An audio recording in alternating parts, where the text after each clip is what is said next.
Hai, Assalamualaikum semua. Selamat datang di Indahnya Belajar Akuntansi.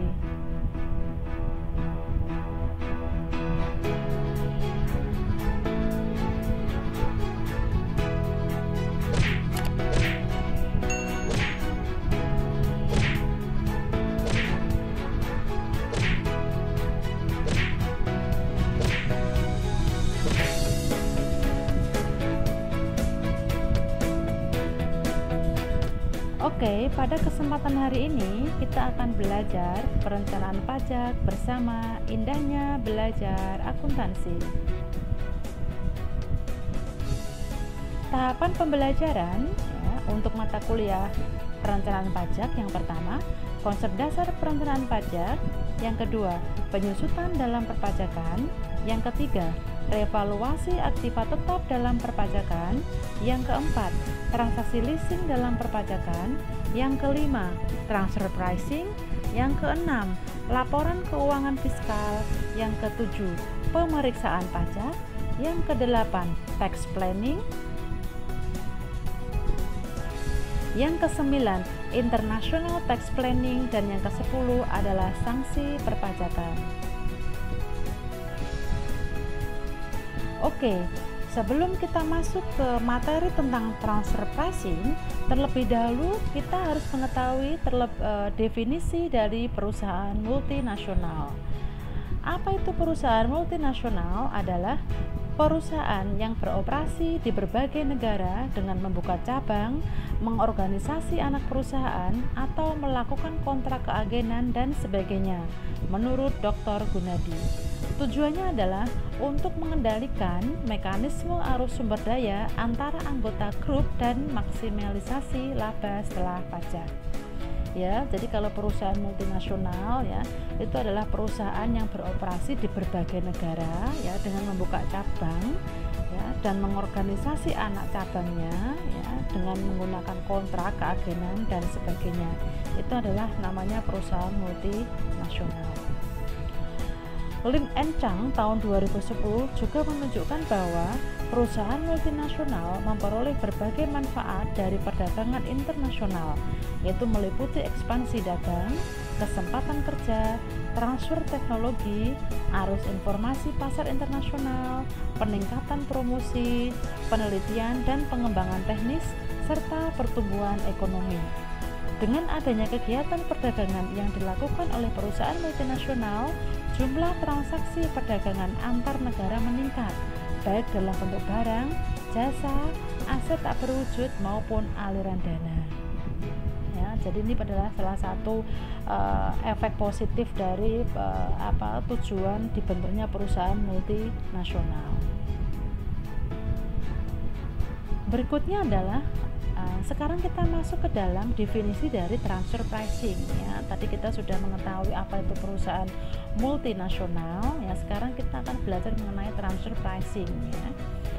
Apa itu transfer pricing? Adalah harga ya yang ditetapkan oleh perusahaan multinasional dengan maksud untuk mengalokasikan penghasilan dari suatu perusahaan ke perusahaan lainnya pada negara yang berbeda dalam perusahaan multinasional tersebut dengan tujuan menurunkan laba kena pajak di negara yang mempunyai tarif tinggi dan mengalihkan labanya di negara lain yang tarif pajaknya rendah atau bahkan nol.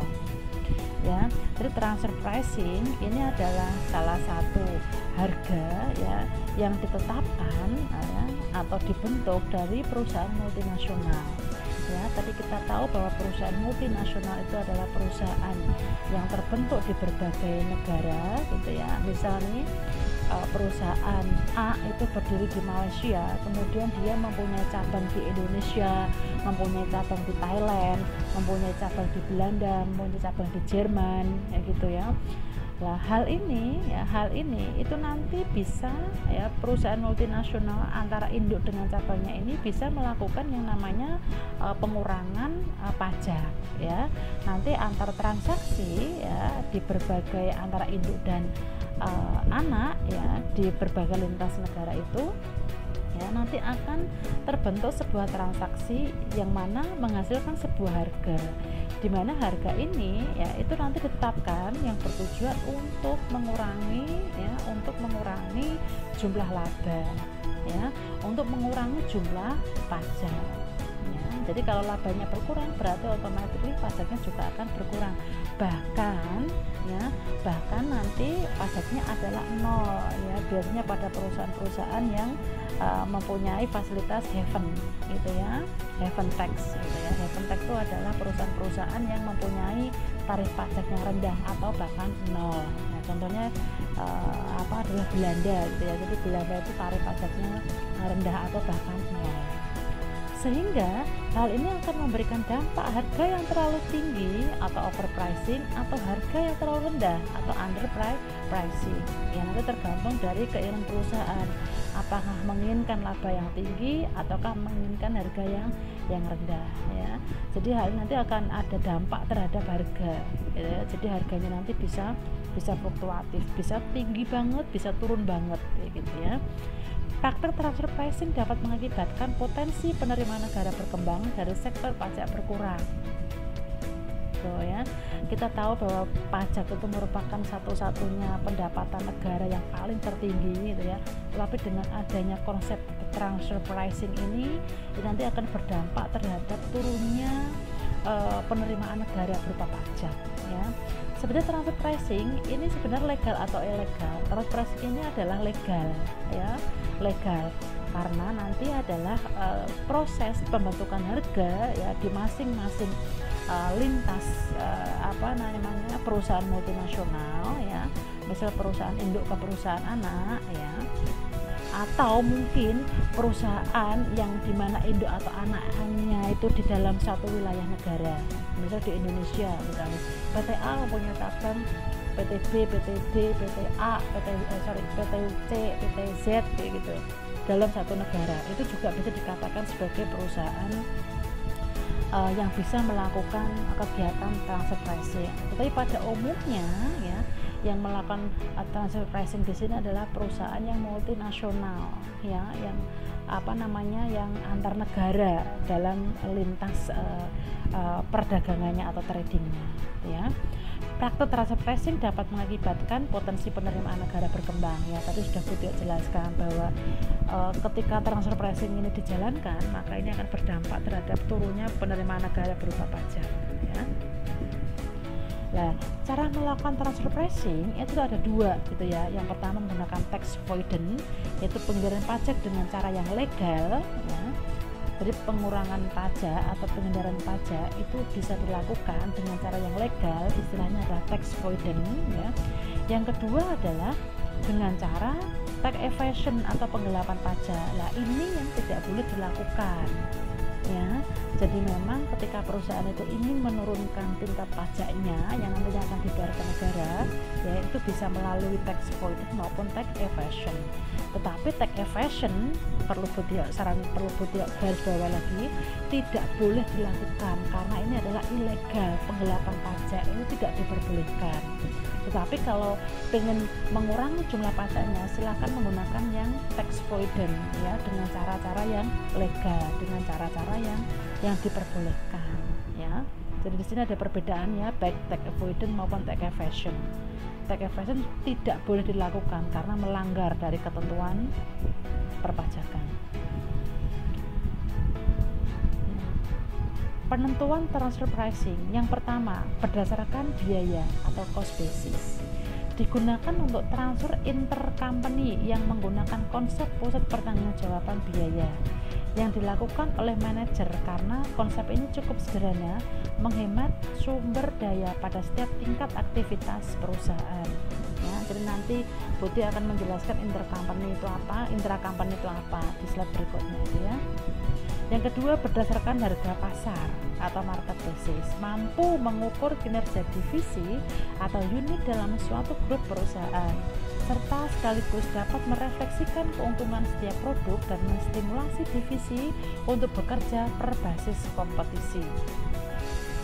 Ya, jadi penentuan harga transfer itu bisa berdasarkan biaya, yang kedua bisa berdasarkan pada harga pasar. Yang ketiga, berdasarkan negosiasi, yaitu pengendalian keuntungan dan pemberian otoritas kepada unit dalam grup secara memadai, menghendaki adanya transfer pricing berdasarkan negosiasi dengan asumsi antar divisi berada dalam posisi tawar-menawar. Ya. Jadi ya, Butia ulang lagi, untuk transfer pricing ya itu bisa dilakukan perusahaan di antar negara ya, induk dan anak perusahaan ya dengan berbeda negara, atau dalam satu lingkup negara, bahkan satu perusahaan itu sendiri. Misal satu perusahaan itu misal mempunyai departemen A, departemen B. Nah, itu nanti proses harga ya, proses penentuan harga itu juga bisa direncanakan supaya nanti ya di akhir setelah output barang jadi ya itu dalam menentukan harga jualnya itu bisa dikendalikan ya. Jadi penentuan transfer pricing ya ini tidak hanya melalui lintas negara gitu ya, tetapi di satu negara pun juga bisa, bahkan di satu perusahaan pun juga bisa. Kemudian berdasarkan arbitrasi ya, berdasarkan interaksi kedua divisi dan pada tingkat yang dianggap terbaik baik kepentingan perusahaan tanpa adanya pemaksaan oleh salah satu divisi mengenai keputusan akhir. Ya, jadi kalau penentuan transfer pricing ya, itu ada berdasarkan biaya, ada berdasarkan pasar, ada berdasarkan negosiasi, berarti ada nego di antara pihak-pihak yang berkepentingan. Kemudian juga ada arbitrasi. Ya, arbitrasi itu adalah pihak yang menjembatani gitu ya, pihak yang menjembatani antara interaksi antara divisi satu dengan divisi yang lain. Oke, kita lanjut lagi ya tentang kelompok transaksi ya, transfer pricing. Ada kelompok transaksi di sini. Yang pertama, ini pengertian dari intra company transfer pricing merupakan transfer pricing antar divisi ya dalam suatu perusahaan. Ya, saya ulang lagi, intra company transfer pricing itu adalah transfer pricing antar divisi dalam satu perusahaan. Selain itu, statistik menunjukkan bahwa sebanyak 30% transaksi internasional berasal dari perdagangan intragroup. Ya, menurut Unit Nation tahun 2013. Dalam lingkungan perusahaan multinasional akan timbul transaksi hubungan istimewa di mana terjadi transaksi antar sesama anggota perusahaan atau dalam satu grup ya, intragroup transaction. Hal tersebut dapat menimbulkan adanya perilaku praktik transfer pricing untuk pengindaran pajak. Karena dilakukan dengan pihak berelasi, maka penetapan harga dapat terjadi secara tidak wajar dengan cara menaikkan harga atau menurunkan harga. Ya, sebenarnya untuk transfer pricing di sini ya itu adalah kegiatan yang legal, tetapi hal ini terkadang disalahgunakan oleh pihak-pihak yang berkepentingan itu gitu ya. Di antaranya adalah bagaimana cara menurunkan nilai pajak ya dengan cara memainkan harga gitu ya. Kalau harganya itu sesuai dengan tingkat kewajaran ya, tingkat kewajaran di pasar itu tidak apa-apa. Tetapi kalau nilainya itu jauh di atas maupun di bawah secara signifikan, ini yang tidak diperbolehkan karena itu akan melanggar, karena berdampak terhadap jumlah pajak yang nantinya akan dibayar. Intinya transfer pricing ini bisa dilakukan ya dengan dasar nilai wajar. Nilai wajar ini berarti ditentukan dengan pasar. Ya, kalaupun mau naik turun ya harus yang tidak signifikan atau tidak material. Kalau terlalu jauh ya ini nanti akan berdampak terhadap keilegalan, terhadap kesalah proseduran dari praktek transfer pricing. Ya. Yang kedua itu adalah intercompany transfer pricing. Kalau tadi adalah intra, sekarang inter. merupakan transfer pricing antara dua perusahaan yang punya hubungan istimewa. Perusahaan multinasional dapat memanfaatkan celah peraturan perpajakan untuk melakukan transferan pajak dengan melakukan transfer pricing dengan memindahkan keuntungan yang didapat ke perusahaan yang masih dalam satu grup di negara lain, sehingga total pajak perusahaan multinasional menjadi rendah. Ya, jadi kalau intra company itu berarti ya dalam satu lingkup perusahaan.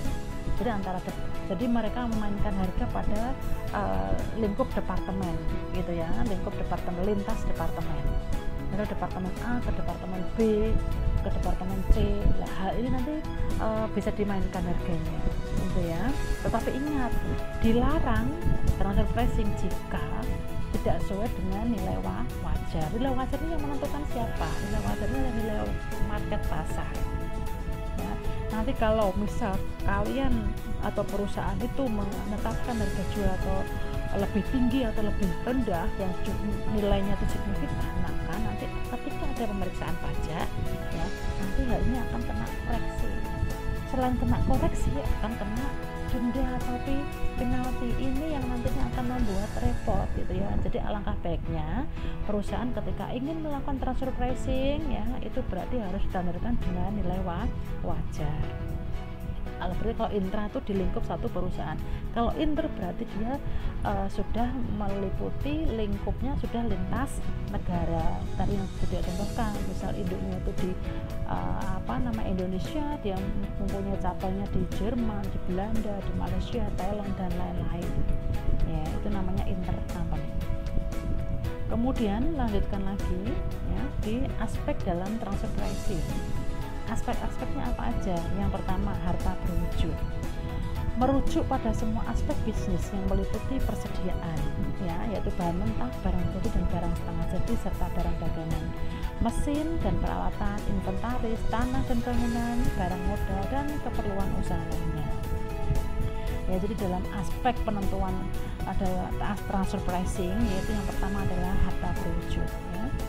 Yang kedua adalah harta tak berwujud.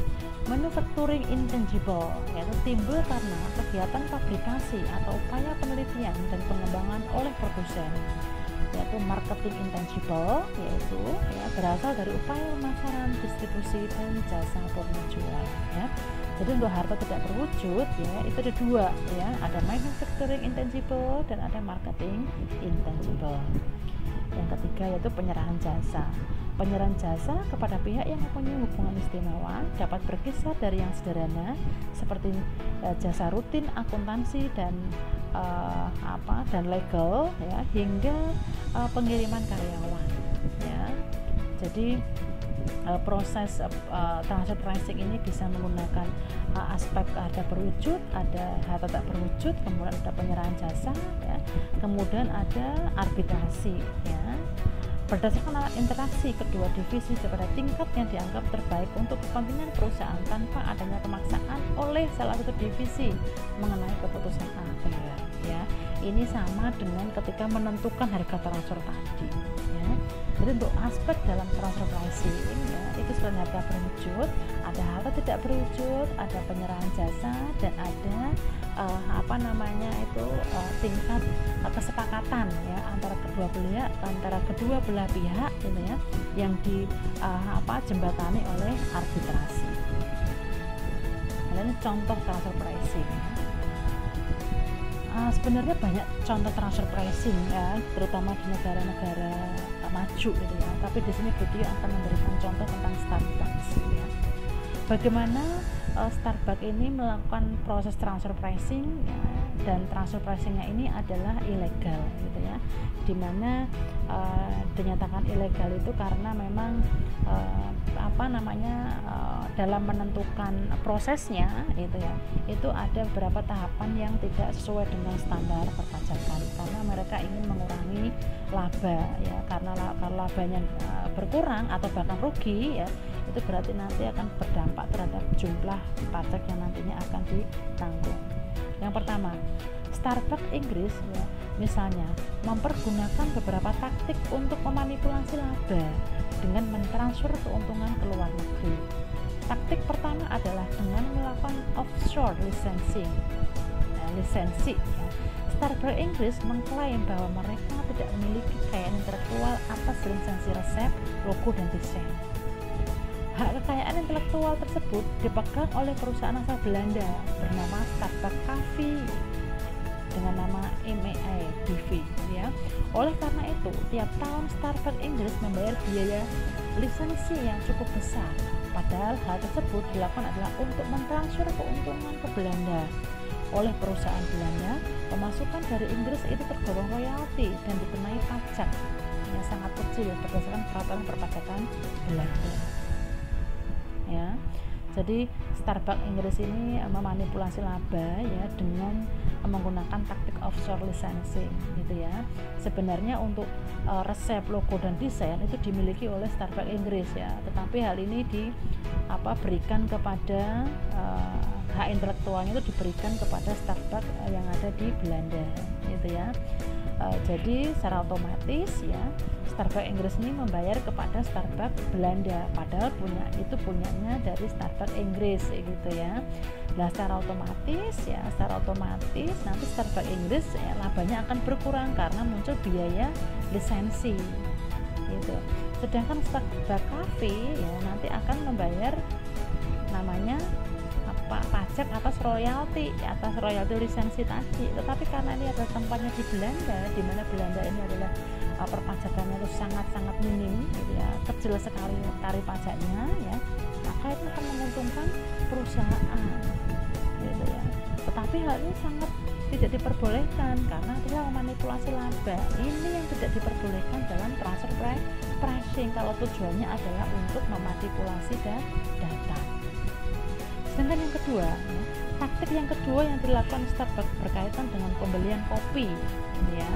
Jadi Starbucks Inggris itu membeli biji dari unit Starbucks yang berkedudukan di Swiss.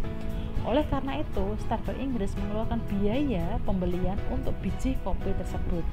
Padahal sesungguhnya apa yang telah dilakukan Starbucks Inggris tersebut adalah cara mereka untuk melakukan manajemen pajak perusahaan mereka. Oleh Starbucks Swiss, transfer biji kopi tersebut dikategorikan sebagai penjualan komoditas di mana berdasarkan peraturan pajak Swiss hanya dikenai tarif 2%. Ya, jadi Starbucks Inggris ini mempunyai cabang-cabang ya di negara-negara yang mempunyai tarif yang pajak yang rendah. Contohnya adalah di Belanda dan Swiss. Nah, jadi mereka memanipulasi labanya dengan cara tidak mengakui adanya biaya ya atau pendapatan, tidak mengakui adanya pendapatan, tapi malah mengakui adanya biaya, ya. Kemudian di sini untuk menjembatani adanya transfer pricing, maka akan muncul yang namanya teori agensi, ya. Jadi nanti kalau ada mahasiswa mengambil skripsi yang ada keterkaitan dengan transfer pricing, ya, maka teori yang digunakan adalah teori agensi. Hubungan antara manajemen perusahaan atau agen dengan pemegang saham atau prinsipal dalam teori keagenan. Teori ini mengungkapkan adanya kontrak antara pemilik sumber daya yakni pemegang saham dan manajer untuk menggunakan serta mengendalikan sumber daya. Teori agensi menjelaskan bahwa kesenjangan informasi antara pihak pemegang saham dan manajemen merupakan awal dari munculnya konflik agensi. Pihak manajemen berupaya untuk menyembunyikan segala informasi yang dapat merugikan kepentingan pemegang saham. Kondisi ini memberikan dampak berkurangnya harapan pemegang saham untuk memperoleh keuntungan dari operasional perusahaan akibat perilaku oportunistik tersebut. Oleh karena itu, untuk memberikan kesejahteraan kepada pemegang saham, manajer akan melakukan sebuah perencanaan untuk memberikan kemakmuran. Dalam hal ini, manajemen memanfaatkan celah peraturan perpajakan antar negara yang berbeda untuk melakukan transfer pricing. Perusahaan multinasional sebagai bentuk perusahaan dengan struktur kepemilikan asing yang besar berupaya untuk melakukan transaksi dengan induk atau cabang yang masih dalam satu grup perusahaan dengan melakukan praktik transfer pricing. Hal ini berdasarkan bahwa pajak merupakan sebuah beban yang tidak memberikan manfaat langsung bagi perusahaan. Ya. Jadi teori agensi ini adalah teori yang menjabatani tingkat kepentingan ya antara perusahaan dengan pemegang saham. Nah, kita tahu bahwa kalau perusahaan itu pengennya labanya kecil supaya pajaknya kecil. Tapi kalau pemegang saham pengennya labanya itu besar. Kalau laba besar berarti dividennya juga akan tinggi lah. Hal-hal yang seperti ini maka yang dilakukan oleh seorang manajer ya supaya kedua belah pihak ini mempunyai tingkat kemakmuran yang tinggi ya, maka dilakukanlah sebuah praktik tentang transfer pricing ya. Kalau transfer pricingnya ini dijalankan dengan ketentuan yang benar dengan menggunakan nilai wajar misalnya dalam menentukan harga gitu ya, hal ini sangat diperbolehkan ya. Yang tidak diperbolehkan adalah ketika perusahaan yaitu memanipulasi data ya. Basicnya adalah ketika perusahaan memanipulasi data itu berarti tindakan yang ilegal. Perlakuan transfer pricing di Indonesia. Ya. Di sini ada transfer pricing terjadi antara wajib pajak dalam negeri ataupun wajib pajak dalam negeri dengan pihak luar negeri, terutama yang berkedudukan di negara tax haven countries. Ya, negara tax haven countries itu adalah negara-negara di mana pembayaran pajaknya itu atau tarif pajaknya itu kecil atau rendah bahkan nol ya. Terhadap transaksi antara wajib pajak yang punya hubungan istimewa undang-undang perpajakan yang menganut asas material. Dari hubungan istimewa mengakibatkan kekurangwajaran harga, biaya atau imbalan lain yang direalisasikan dalam suatu transaksi usaha. Kekurangwajaran tersebut antara lain harga penjualan, harga pembelian, alokasi biaya administrasi dan umum, serta pembebanan bunga atas pemberian pinjaman oleh pemegang saham, pembayaran komisi, lisensi, franchise, sewa, royalti, imbalan jasa manajemen, imbalan jasa teknik, dan imbalan jasa lainnya ya. Jadi nanti ada 4 di sini yang nantinya bisa dilakukan proses transfer pricing. Jadi 4 hal ini harus benar-benar harus diperhatikan secara cermat oleh seorang manajer ya. Karena kalau nanti melakukan transfer pricing dengan cara yang tidak benar, maka hal ini juga akan berdampak terhadap pembayaran pajak ya. Kalau pembayaran pajaknya ini lebih bayar misalnya, maka akan berdampak terhadap adanya pemeriksaan pajak. Ya, kalau ada pemeriksaan pajak ya berarti ya siap-siap perusahaan akan dimintai dokumen-dokumen, akan diminta informasi-informasi yang ada keterkaitan dengan proses pemeriksaan. Ya. Kemudian di sini ada istilah arm's length standard untuk mendeteksi transfer pricing. Arm's length standard untuk mendeteksi transfer pricing. Ya. Di sini ada comparable uncontrolled pricing method. Apa itu? Mengevaluasi kewajaran transfer pricing dengan mengacu pada tingkat harga yang terjadi antara unit yang independen atau antara perusahaan multinasional dengan unit yang independen. Kendalanya adalah perbedaan kuantitas, kualitas, kondisi, waktu penjualan, merek dagang, pangsa pasar, dan geografis pasar. Yang kedua, resale pricing method. Resale pricing method diterapkan untuk produk yang ditransfer ke anggota grup lainnya untuk dijual kembali. Kewajarannya diukur dengan harga penjualan kepada pihak independen dengan suatu markup yang wajar sebanyak profit dan biaya di penjual. Kendalanya adalah pada saat menentukan markup. Ya. Yang ketiga, cost plus pricing method dikatakan wajar jika menambah markup yang wajar pada harga pokok produk pihak yang mentransfer. Pendekatan ini biasanya dipakai dalam hal penyerahan barang setengah jadi atau salah satu anggota grup subkontraktor dari yang lainnya. Kemudian ada global method menjumlahkan semua laba ya dari tiap anggota grup kemudian mengalokasikan berdasarkan faktor penjualan, upah, tenaga, dan modal kerja. Dan yang terakhir adalah safe haven, yaitu pendekatan ini dilakukan dengan menyusup suatu batas toleransi, suatu batas interval harga ya. Jadi ini salah satu cara untuk mendeteksi transfer pricing itu menurut arm's length standard ya. itu harus di sini benar-benar harus diperhatikan ketika perusahaan ingin melakukan transfer pricing ya. Ada 5 konsep di sini ya. Ada comparable uncontrolled pricing method, ada resale pricing method, ada cost plus pricing method, ada global method, dan ada safe haven, di mana masing-masing ini mempunyai titik kendala masing-masing gitu ya. Dan ini seorang manajer harus bisa mengatasi problem yang seperti ini gitu ya. Kemudian di sini Putri akan memberikan contoh ya skema tentang transfer pricing ya. Yang pertama adalah PTA, itu sebagai induk ya, posisinya dia di Jerman. Yang kedua itu PT ABC ya, sebagai anak ya, itu tinggalnya di Indonesia atau didirikan di Indonesia. Yang ketiga itu PT XYZ ya, sebagai anak perusahaan dari PTA juga ya, itu posisinya di Belanda.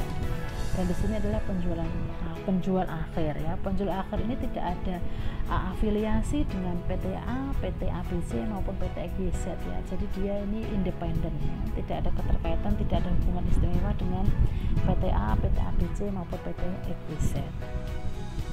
Nah, di sini ada catatannya nih. PTA adalah induk, PT ABC, PT XYZ adalah anak perusahaan, dan penjualan akhir ya, dan penjual akhir ya, maksudnya adalah tidak ada hubungan istimewa dengan PTA, PT XYZ maupun PT ABC. Lah ini ya transaksinya ya. Kalian bisa melihat pada tanda anak panah yang nantinya akan Putri berikan. Yang pertama, nomor 1, PT ABC membeli barang ke PTA ya, PT ABC yang ada di Indonesia membeli barang ke PTA yang induk yang ada di Jerman. Transaksi nomor 2, PTA menjual barang ke PT ABC seharga $20 dengan harga wajar $10. Jika ada markup ya, jadi di sini ada markup sebesar $10. Nah, ya, jadi PTA ya, ini menjual barang ke PT ABC ya, seharga $20 ya. Padahal harga pasarnya itu hanya $10. Berarti di sini ada markup ya, sebesar $10. Apakah hal ini nanti bertentangan apa tidak ya? Kalau dilihat dari tingkat kewajarannya ya, berarti ini nanti akan melanggar gitu ya. Wong wajarnya $10, kenapa dijualnya sebesar $20 ya, ini nanti akan menjadi pertanyaan oleh pihak pajak ya. Kalau memang perusahaan itu bisa memberikan argumen alasan yang tepat ya, kenapa menentukan harga $20 di mana harga wajarnya hanya $10 ya tidak apa-apa. Tetapi kalau tidak bisa memberikan alasan yang konkret, yang detail, yang ilmiah ya, ini nanti akan berdampak terhadap timbulnya pemeriksaan pajak ya. Kemudian transaksi nomor 3 di sini ya. Jadi transaksi 1 sama transaksi 2 itu muncul ketika ada markup ya, muncul markup harga ya. Yang transaksi ketiga di sini adalah PTA menjual ke PT ABC gitu ya, melalui PT XYZ ya. Jadi PTA ini mungkin menjual barangnya ke PT ABC tetapi lewat PT XYZ. Kenapa melalui PT XYZ? Karena memang PT XYZ ini labanya pajaknya sangat minim ya, bahkan 0 gitu ya di Belanda. Sedangkan transaksi nomor 4 ya, PT XYZ menjual ke PT ABC ya. Jadi ini yang dinamakan tax avoidance, menghindari pajak. Sebenarnya PTA ini ingin menjual barang ke PT ABC ya, tetapi melalui PT XYZ dulu baru ke PT ABC. Apakah ini diperbolehkan? Betul ya, diperbolehkan karena ini yang namanya adalah tax avoidance ya. Yang kelima di sini, sebelum dijual ke penjual akhir, barang dijual ke PT XYZ yang pajaknya rendah dengan harga $15 ya. Jadi ya, proses yang keenam ini proses yang kelima ini itu intinya PT ABC itu ingin menjual barang ke penjual akhir, tetapi barang ini ya melalui PT XYZ dulu, di mana PT XYZ itu adalah pajaknya kecil atau bahkan 0 gitu ya. Kemudian ya, transaksi nomor 6 ya, PT EGZ menjual ke penjual akhir ya, hanya dengan mengeluarkan invoice dengan harga $20 ya. Sedangkan yang ketujuh ya, di sini adalah pengiriman barang ke penjual akhir, ini yang dinamakan markdown ya. Ya. Jadi dari transaksi 1 sampai dengan 7 ya, itu ada 3 hal yang harus diperhatikan ya. Transaksi 1 dan 2 itu menimbulkan markup harga ya. 3, 4 itu memunculkan tax avoidance ya. Yang kelima, 6, 7 yaitu menimbulkan yang namanya markdown ya, markdown gitu ya. Harusnya PT ABC ya itu bisa langsung menjual ke penjual akhir ya, bisa menjual barangnya langsung ke penjual akhir, tapi di sini dilewatkan dulu nih ke PT EGZ ya. Dari PT EGZ baru dijual, baru diberikan ke penjual akhir ya. Nah, tetapi di sini ada berapa ada berapa transaksi yang tersembunyi di sini, di mana PT EGZ ke penjual akhir itu hanya invoice saja, hanya berupa invoice, karena barangnya itu dikirim dari PT ABC ya. Jadi hal-hal yang seperti ini yang sebenarnya tidak boleh dilakukan gitu ya. Markup dan markdown ya itu boleh dilakukan ya, asalkan harganya itu wajar. Yang pertama, harganya itu wajar dulu yang pertama. Yang kedua ya, transaksinya ini adalah berputarnya ini tidak sesuai gitu ya, terutama untuk yang poin 5, 6, 7 di sini. Harusnya PT ABC ini bisa langsung ke penjual akhir, tapi harus melalui PT EGZ. Boleh nggak sebenarnya sih Bu Tio seperti itu? Boleh-boleh aja sebenarnya. Tetapi di sini yang tidak diperbolehkan adalah ya, barangnya ini dikirimnya dari PT ABC. Harusnya kalau penjual akhir ya atau PT EGZ ini adalah menjual barang ke penjual akhir, harusnya barangnya juga harus dari PT EGZ, bukan dari PT ABC. Hal ini tidak diperbolehkan sebenarnya. Mungkin penjual akhir di sini mungkin juga tidak kurang mengetahui gitu. Yang penting ini antara PT ABC dengan PT EGZ ini adalah sama-sama anak dari PT A gitu. Tapi secara secara sistematika di perpajakan ini tidak diperbolehkan sebenarnya. Kalau memang barangnya itu dibelinya dari PT EGZ, harusnya barangnya juga harus dari PT EGZ ngirimnya gitu loh, bukan dari PT ABC ya. Yang kedua, yang markup itu juga sebenarnya boleh dilakukan jika harganya itu harga wajar. Tapi kalau memang perusahaan itu bisa memberikan alasan masukan yang mumpuni kepada perpajakan ya tidak apa-apa. Tapi kalau ranknya jauh seperti ini, bahkan hampir 100% ya, selisihnya itu 100% dari harga wajar, ini sangat-sangat dipertanyakan nanti oleh pihak pajak ya. Jadi markup dengan markdown ya, itu merupakan salah satu tindakan yang sebenarnya tidak diperkenankan. Diperkenankan asalkan dengan cara yang benar gitu ya. Cara 1, 2 itu mungkin harganya tidak terlalu jauh dengan harga wajar ya, atau nilainya tidak signifikan selisihnya dengan harga wajar ya. Sedangkan yang 5, 6, 7 itu markdown itu boleh dilakukan ketika barangnya juga dikirim dari PT EGZ.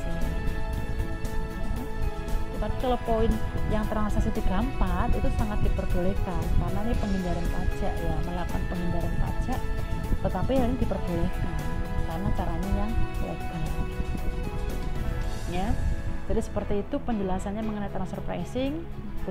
Ulangi lagi bahwa transfer pricing ini adalah perbuatan yang legal menjadi ketidaklegalan atau menjadi ilegal jika dilakukan dengan tidak benar gitu ya, dengan memberikan markup tentang nilai wajar yang begitu tinggi ya, atau markdown yang begitu tinggi, atau melakukan sistematika proses transfer barang yang tidak benar. Boleh dilakukan dengan cara yang legal, istilahnya adalah tax avoidance. Ya, jadi seperti ini